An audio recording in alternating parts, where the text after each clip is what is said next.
All right, people, sorry about that. I don't know just what just happened there. Um, the internet just cut off. I don't know what happened. It happens sometimes, I guess, right? But we move anyway. Let's continue. So continuing on, let me just make sure that the stream is working well and everything like that. Um, I don't know what, I don't know what just happened there.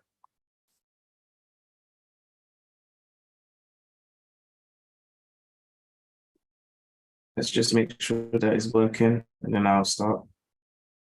This is really bad. I apologize for that, people. You know what just happened there.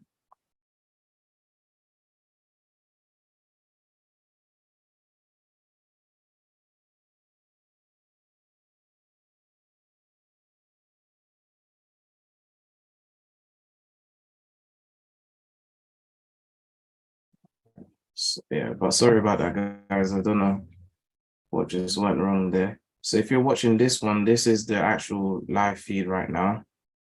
Okay, just gonna make sure everyone's on again. Okay, I can see that you guys are on again. All right, let me continue then. Sorry about that.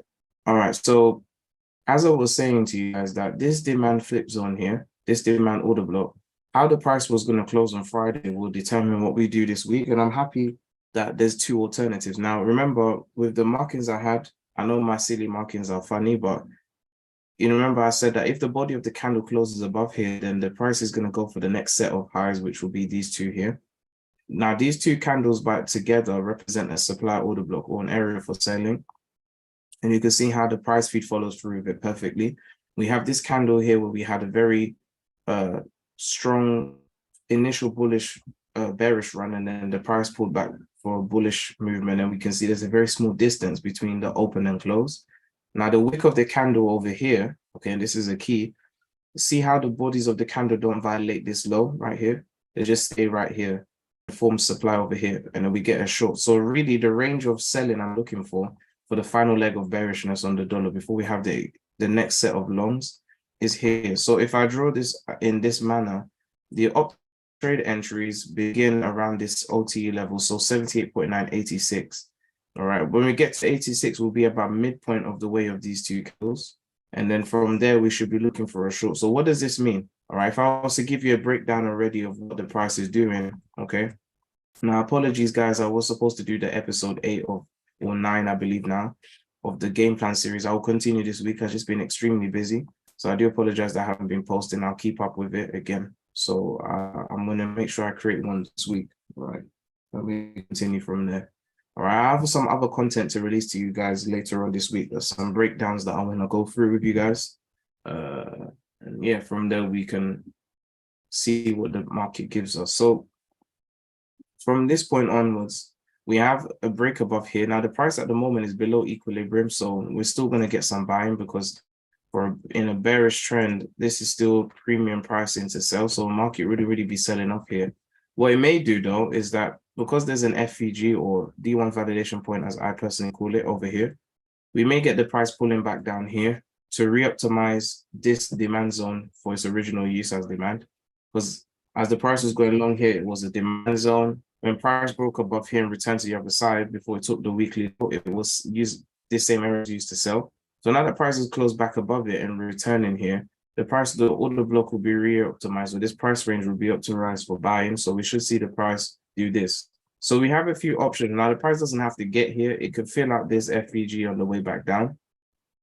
But ideally, what we do need is we need the market to get back up to here. Once it gets here, 78.9, 86, this range, these two highs, which if I go to the H4 for you to see what they are, these two highs here are key swing highs that the market has made. On the hourly time frame, they're daily highs right here. So these two daily highs are good. And then my thing is that I do think the price will get to 86 because we have this demand order block, which is the initiator of the last kind of bullish wave of price action to the left here before the price dropped down. So ideally, I'm looking for the dollar index to exactly reach here at, actually more specific and say 103.060. That's the exact price point I expect. At that moment, then we should see the bearishness of the market come in. Now, if the price chooses to, we can come down here. It doesn't have to. You can see the market is bouncing around equilibrium. So that means we've mapped it out right. You know, that's the correct kind of range. But what we want to do from this point onwards will be to see, you know, how market behaves. Okay, it can either come back down here tomorrow and then go long, or you can just go straight for a long. And my targets are here. So in the meantime, this means for the meantime, we'll have positive dollar strength, right? The dollar will be bullish for a while until it reaches here. Then from that bullishness, then the price should reverse and give us this bearish move before we get the final, you know, entries to go for the major long. So this is kind of like the outlook. Now, this may take a week to happen. It could take a couple of days. We do have some high impact news this week, which we'll take a look at in a moment. But this is really the overview looking at the dollar index. So that, you know, diving down into our pairs now, let's go back over the highest probability pairs. Now, the highest probability pairs I have for Forex, I'll start off with Euro USD, which is a pretty interesting piece of price action at the moment. So notice here on Friday, we had a very strong sell-off on Friday. This is Friday's price action. This is Monday. The price was actually supposed to return to this demand order block and chose not to do so, right? So now the price has moved away from this zone pretty quickly. It's left behind a couple of clues. You have these equal lows here, which is one. So liquidity pool. And then the price has opened up with a gap, filled it out, and continued going long. All right. So now that the price is operating in this area, what I do expect Euro USD to probably do, which is going to be in line with the dollar index. Now, as the dollar index gains strength, Euro USD will actually be going short. Okay, because if the US dollar is gaining strength against the euro, then 1 euro would equal to less dollars. Okay, so that means a downward movement. Now, the moment what the dollar index is doing is that it is selling off a little bit. So that might push Euro USD higher. But if we just go by technical analysis only for now, without looking at any fundamentals, this was the initial move that the price initiated for a short here.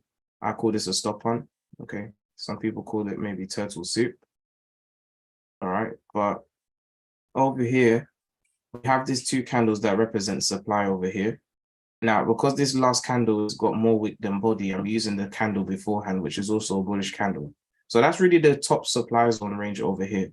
Now, the price doesn't actually have to go all the way up here before it starts to sell off, because what we need now to put it into perspective is that this low is the low of Friday and now is the low of last week.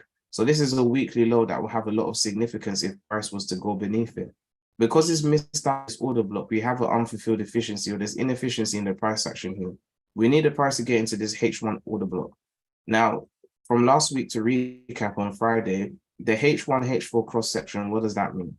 Now in the H4, okay, if I remove this out of the way for a minute, the H4 version of the order block is this demand zone right here, right? This is the H4 order block, the turquoise area here. I'll move this orange out of the way, maybe that will help for you to see it. So I'll get rid of this cross section here and here.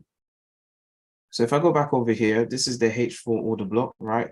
Now in the H1 order block falls inside of this same range. So when I'm caging price or looking for high probability cross sections, this area here in gray is the cross section between the H1 and the H4 order blocks. Okay, so my mode of operation for entry is going to be from the top of in essence, my entry will be within this gray area. My stop loss will be at the bottom of this gray area.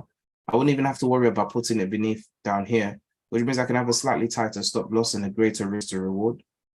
Okay, for the same amount of risk, I can get more reward on this trade. Now, of course, if I put the Fibonacci on, the price will be an extreme discount, which is like 86 roughly, which is going to put the price around about here, which is where I'm looking to enter. Okay, so I'm looking to enter at over here. Now, I always do a few pips above just because of the spread, even though most of the brokers I use have close to zero spread on Euro USD. I always kind of leave a couple of pips if I set a pending order, just because I know that sometimes the order may not fill because of slippage or because of, you know, spread. So I'm looking to enter just above the 86 level, 1.08346. My stop loss will be beneath this wick here. So exactly 20 pips, so 108.145. And I'll be looking for targets for a long. I'll show you the targets I have. The targets I have for the long is going to be these daily highs over here. So these daily highs are right here. okay? And that's about 267 pips away. So I'm looking for a 1 to 13 risk to reward. And I believe this is going to happen most likely this week, coming into the new month. Okay, there are pieces of news that we're going to look at in a minute, as I said, that could definitely cause the price to go here. So this is my first high probability trade. So if you want to trade this, you can do. And as the market, I'll be live every day, as I said, Monday to Friday. So you can have a look at what's going on from there. All right. AUD/USD, which is my second high probability pair. Now, AUD/USD has some good features about it that I like. I'll start off with where the price is right now. So we have a weekly validation point / weekly FVG right here. This is the buying range from the swing high here down to the swing low, or to, because we're bullish, let's get the other way from the swing low to the swing high. Now the weekly order block starts from this area here at where my crosshair is 0.66429. Now there's a FVG right here, weekly one, that the price hasn't filled out, and that's the only one left to the that's the only one left to the left of the chart.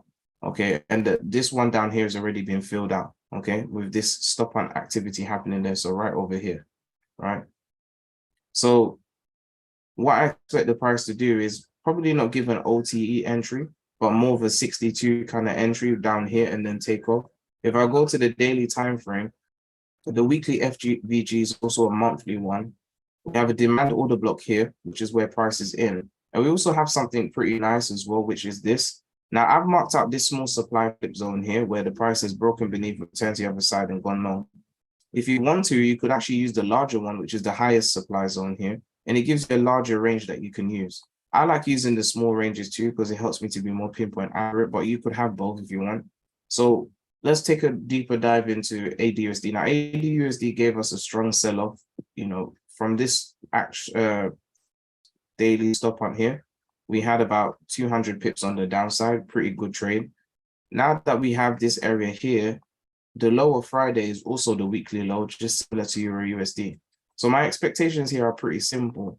I expect Euro/USD to really most likely reach this FVG and take these lows too, not just the low of last week, but these two lows here, and come back to this area here around 62 and then give us a long from there.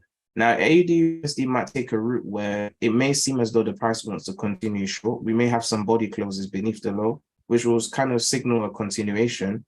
But if there's a move strong enough the other way, then it breaks market structure. So, for example, even this swing high right here, which is the most recent swing before any low action will probably happen, or action on the low, this will be the greatest place to go for. Okay. So from there, you can actually use that to your advantage to,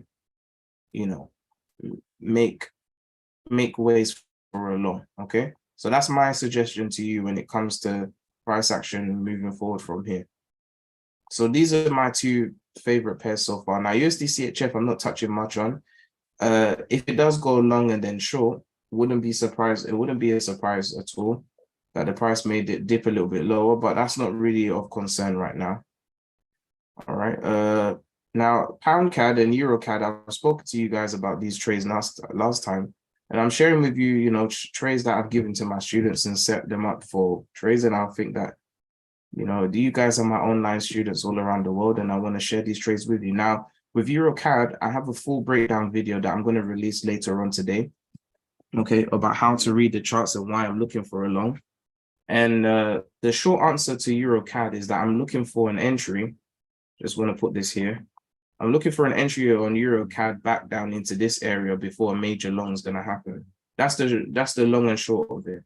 No pun intended, literally. But as a high probability trade, this is one of my top pairs that I'm looking at, along with Pound CAD too. But what I'm going to do is that in the video that I'm about to release later on today, we're going to go through the price action of that in deep detail. All right.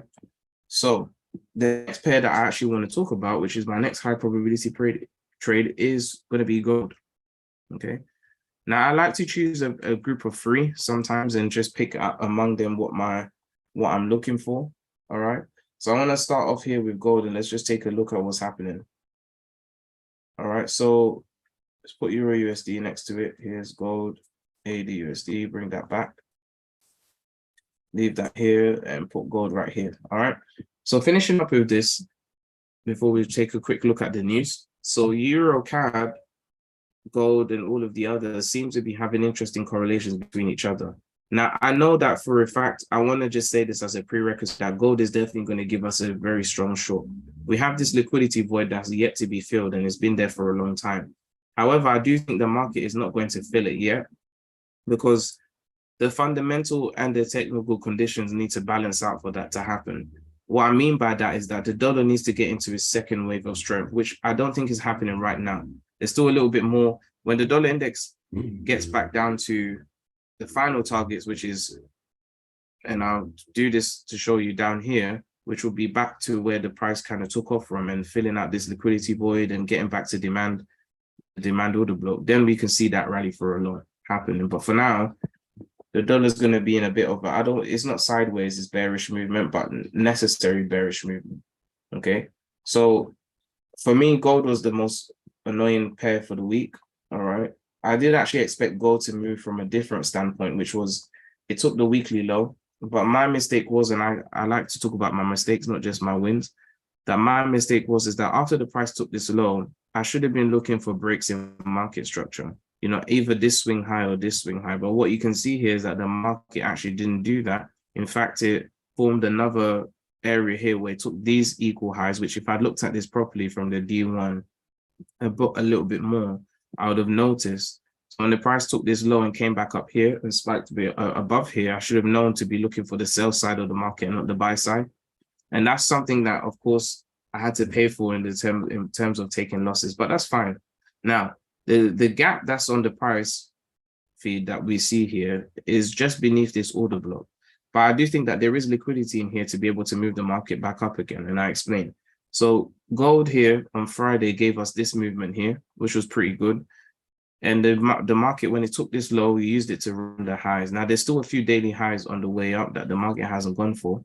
And if I go just to the H1 simply, gold has left the liquidity gap that hasn't filled out yet. Now, we've had a wick closure just now to fill it, but we haven't had a body close, which is what will completely close out that range or that price range there. Now, I've looked on other charts and other broker price feeds, and it's all the same. Gold has this gap right here, all the same. Now, even though the wick of the candle's closed here, again, we need a body close for that gap to be really closed out, all right? Now, the price at the moment, there's a demand zone that's formed in the last couple of hours, which is what pushed the price up to where it is now. And if I go a little bit further here, these two highs here are basically equal. Now, without even measuring them, just from visual analysis, you can see that these two highs are basically equal. If we go for the highs and check, the first high is 19. Let's make this proper. Let's get this here. Yeah, so let me just push this back up actually. So right here, this high is 1933.31. This high is 1933.28. So there's literally 3 pips in distance, or 3 micro pips in distance between each other. So this is something where, okay, when you look at the price action from that standpoint, the market is definitely going to come back to this area. Okay. What held the price to go for a short, if you're looking for this supply order block here, you can see this supply order block caused the price to go short the first time, and now we have it the second time. But just looking at the shape of the price, I do think there's still a bit more demand in the market than there is supply. So my thing is similar to, you know, looking at the price going for a short than a long. I think with gold, what we will see definitely, now it depends. Even if the price fills the gap, there's still demand all the way back down here. Okay, there's demand order blocks all the way back down here. All right, and I'm gonna go through the different options I have for trades in a moment. Okay, but with gold anyway, if the price so chooses to stay in this order block, then it will break above this supply zone in this manner, something like this. And once it does that, the next area I expect the price to go for will be the next highs that it hasn't taken. Now, Thursday's high was taken in the Friday move up here. The next 2 highs that are significant enough to have any impact on the price, where there will be, in this case, because we're looking at the buy side of the market, we'll be looking for sell stops and buy stops. In this case, we're looking for a buy. So above these highs should be buy stops. and below the lows will be sell stops, okay? I've talked about counterparty buying and why banks, when they get into a position, they always have a counterparty risk on the other side of the market, which is what we call hedging. So that's the reason, in short, that we have that situation. But anyway, if the price does what I expect it to do with gold, then what I'd like to see is the price to not fill this gap just as of yet, or fill the gap. But let's just say the first scenario, the price doesn't fill the gap at all and follows through this demand order block. What am I going to be looking for? I want these last two highs before this liquidity void to be filled. Because again, this liquidity void, for it to be filled, like I was telling the students this afternoon earlier on, it's going to take a lot of demand pressure to do that. And for there to be enough demand pressure to do that, then what we need is the market, first of all, to offload the buy stops, trigger the buy stops on this side, and let them offload the initial buys, run the price lower. If the price does exactly the move I'm looking for, then from this high, I'll be selling from here. And I actually expect the price to take the weekly low, because this low actually represents the low of last week right now, okay? Now, when the price was actually making its way up for the movement, on the higher time frames, okay, or let's even go to the lower time frames, I'll start with the M15, which is usually where I start from. On the M15, here's the order block. We did have a break of market structure right here. This is the last swing high before the market pushed down to take the low of the previous day. But as you can see on the return right here, we didn't have an efficient return. If you were to use all three candles to the right here, well, you can't actually use the second candle because it's a bullish candle, but if whichever way you were to try to justify this, the market didn't return to the order block. So it actually moved in inefficiency to move. This movement right here was just literally like a heat seeker missile for these highs right here, because again, people trying to buy gold, including myself in this case, all right, people definitely had sell stops and buy stops. All of these highs, there's quite a few that the market went for. And all of these spikes here, especially these larger spikes, were all attempts from the market to initially, in essence, trigger buy stops and then pull the market the other way. Because I'm sure some other people expecting the market to push along. All right. And also, even if you are trailing your stop loss and you're in a sell, if you had a trading stop loss, these spikes are also there to stop your trading stop loss from making you more money, because it will stop you out of your position and then continue going. All right. So that's the dynamic we had going on. So when the price broke market structure but didn't do the full scope of things and then just took off, I knew that the market will come back down to this area again. My thing is that if it comes back down to a second time after doing this many pips, then really it wouldn't make sense for the market to come into this order block and then go long. They might as well just create a new weekly low and take the low out of last week, which is what I expect to happen. Okay, so with gold right now, as you can see the price behaving on the 15-minute, it's still holding strong in this order block, despite this liquidity gap. And in times where the price is in heavy demand, sometimes it doesn't always fill gap straight away. Okay. Now I hope they leave the gap alone, because there'll be an even bigger evidence of the price going for a short. But then again, the market is always evolving. Remember, I told you guys about machine learning and complex linear regression. The market learns how traders think, learns how traders think all the time. And as time has gone on, all right, the market has got enough data to realize that when traders see a gap, they'll be waiting to trade into filling that gap. So what they might do to make their position less obvious, because if they don't fill the gap and then they take off and take the highs, for some traders, this will be an obvious sell. Okay, now they may leave it alone because it may not be that obvious in this case. But my second scenario will be that they fill the gap, but they stay in this demand order block. They don't go any lower because this liquidity void has been filled basically. And they take off from here and then go for a long. Because at this point, if the price gets and fills this void, it might trigger a lot more people to think that they should start selling because the gap has been filled and the prices will probably, go down a bit further. So there's a couple of options here to go for. So I'm actually going to leave gold alone for today and just set alarms up here. So my alarms I've got already on, I'm going to put it here for the sake of the video that we're doing live, but I've already got alarms set for gold at this first high. Because I believe that this first high is not as significant as this high, because this swing high is a swing high, yet, but it's not the high of the day. This is the high of that day. So there'll be more stop there in terms of what will be in buy stops. There'll be a lot more buy stops at that high than there will be at this one, just logically thinking about it. So I'll set an alarm here because I know that if the price is going to run this high, it's soon going to take this one. And once that happens, that this should be the short activity. So these are my two scenarios. Now, the third one is if the price comes all the way back down here without taking these highs, then we might actually be able to get away with the price not needing to take the weekly low. But I just don't believe the weekly low is not going to be taken. Now, I'm going to show you an observation I saw in the 5 minute and 1 minute. Now, if I go to the 1 minute, let me see if I can get this. So let's go here. So I'm going to have to go quite a bit further forward.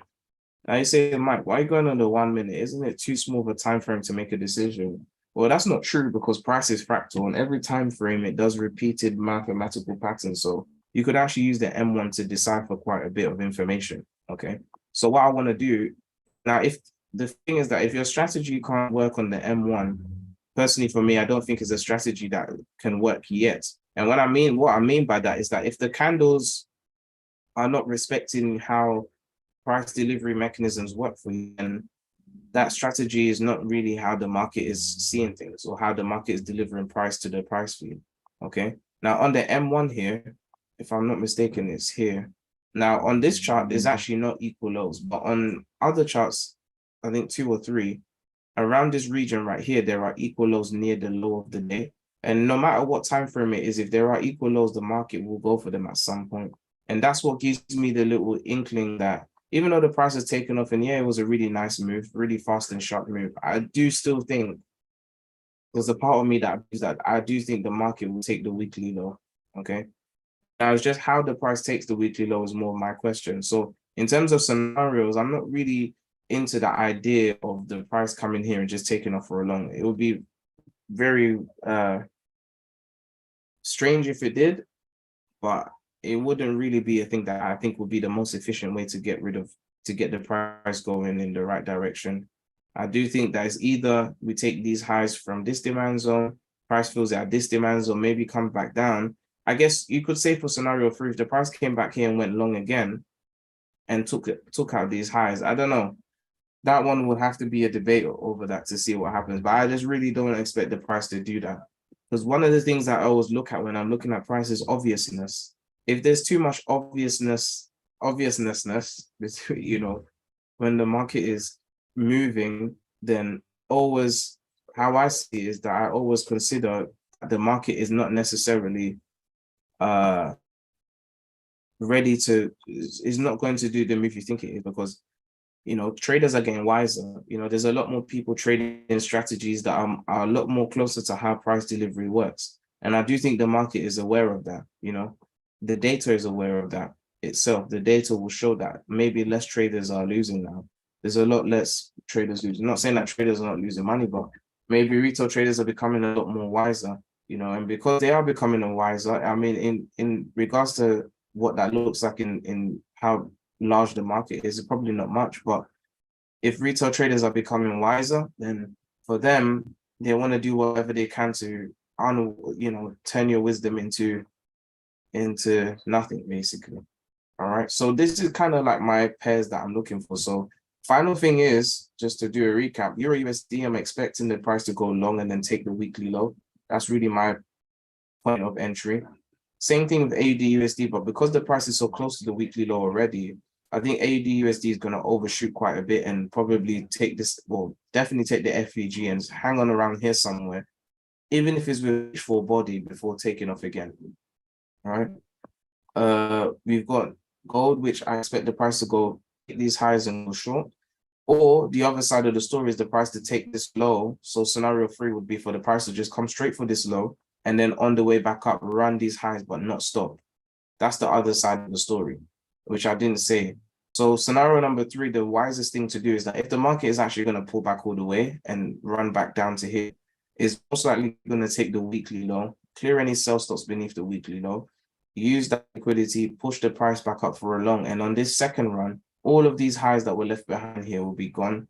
And the price, after doing so, will find a way to push its way up and start filling out this liquidity void until it runs the final highs. And this is really the final long on gold before we get a very strong short. I just know that right now, the fundamental technical balance is not strong enough to push gold towards filling this gap. This gap needs a major situation to happen, which is not here yet. I do think that it'll probably get filled by the time we get near to the next interest rate decision or something. Okay. So these are my top picks, guys, for the week. And I'm watching these carefully. They're not doing anything for the moment, but as we get into the news, we can start to figure out, what news we're gonna have. So I'm gonna do something. I'm gonna go to FX Street quickly. Let's have a look.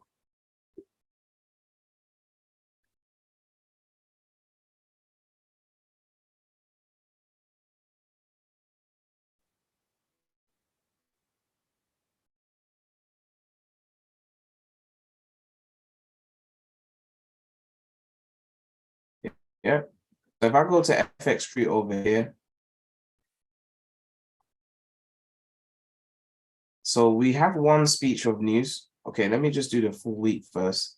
So remember, guys, this is all in UK time. So if you're wondering, it's nighttime where I am right now, or it's another time. I'm in the UK. I hope you can tell by my accent by now. Okay, so let's apply for this week that all the times are here in GMT. So you can either go to FX Street and just set yours automatically, and it should work out pretty fine. All right, so I don't know why it seems like it's frozen, or is that me? All right.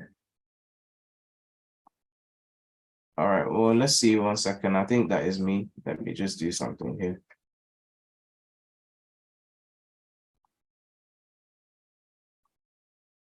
All right. Here we go. It's loading now. So here's the week. So tomorrow we have speeches. Now, I already looked at the news and been through with my academy students, and now I'm going through review, guys. I think this week's news is quite balanced in the sense that this week we have a lot of speeches, and then I'll say 60% speeches and 40% news. So not completely balanced. If you look at this, we've got a speech today from President Lagarde at 6:30, which can affect the Euro USD's price in Euro CAD and etc. We have 1, 2, 3, 4, 5, 6, 7 speeches on Tuesday. And then we have, in terms of high impact news, we have 1, 2, 3 high impact pieces of news, which is the CPI for Canada, important pieces of news. And also these mediums, but we do have data news here. On Wednesday, again, more speeches. We have 1, 2. All right, we have the reports as well. 1, 2, 3, 4, 5, 6 speeches on Wednesday. On Thursday, we have another speech, okay, which is from Jerome Powell at 7 in the morning, which these times seem to be a little bit off because 7:30 in the morning in the US is like 2 in the morning. I don't think President Powell will be speaking at 2 in the morning, or Jerome Powell, but I guess this will get rectified if it's wrong. So another speech here. So right now we're around about 14 speeches in this week. All right, here another 2, 6, 15, 16. Okay, is there any more? Okay, so we have about 16 speeches spread across this week. We do have the US GDP news, which is important. Okay, we have CPI prices for the euro, which are also important. Okay, but this week is a pretty strong week of speeches. Now, one thing about speeches is they literally can go any way because human beings can do anything. Now, there are certain rules that all governors and central banks follow. There's certain things they don't say because they could cause the market is at their fingertips. If they say danger, it could make the price crash by 200 pips. Okay. But at the same time, with speeches, what I have found is that it's also because there's a high impact moment where everybody's on their toes and watching the market. One of the things that they may do is that they can, in the first minute of the news, they can cause there to be a reaction in the market. They can inject liquidity for manipulation because nobody's going to see any difference, even though naturally or logically it wouldn't make sense, especially if the speech is not available to the public. Like sometimes UK ones are not. Okay, the first 15 minutes is not available, but the rest is. All of those different things right there can be what I'm looking for is to be rectified with good technical analysis. If you know what the price is looking to do beforehand and where the price could possibly go, so things like, I like to look at inefficiency. So what's broken? So, equal highs, equal lows. When the news comes out, you can kind of frame yourself in a position to be prepared for those things to happen. So this week is going to be a very interesting week. Again, because speeches are something that you can't tell what's going to be said, and you're not going to physically listen to every speech, you're in a situation where the market is volatile and you need to be prepared. So I say, guys, especially this week, make sure your stop losses are really tight. Make sure your risk management is tight, because even if news comes out and your stop loss is in a good position, there's been many times, if it hasn't happened to you, it could possibly happen to you, where the market, there's not enough liquidity to fill out your your stop loss. There's no price available to stop you out where you set your stop loss. So the market will jump past your stop loss, especially in high impact news, and you continue to take losses. Okay, so stop loss is not always a guarantee that you're going to be able to protect all your money. Okay, now I know stop losses work 99.9% of the time, but with news, things can get crazy. Stop losses can jump. Okay, I've seen it many times where stop losses can get pushed away, even entries. You place an entry in the market and you get slippage 30 pips away or 50 pips away from your initial entry. If you've ever done that, always happened to me. I've done it before and I've seen it. And it's not the broker's fault per se, but when volatility high and liquidity is not matching, then there's sometimes in those few instances, even though the Forex market is the most liquid, you know, the price level you want, stop loss level you want doesn't get filled out. Okay. So please bear that in mind. Now, tomorrow we're going to kick off with Canadian dollar news. All right. I would like to see what happens with that because of EuroCAD and PoundCAD. And yeah, I'll be catching you guys tomorrow, same time. Again, I apologize for being late and all of the other stuff that went weird, but yeah, we'll speak again soon. So I'll catch you guys later on. Everybody take care and have a good day.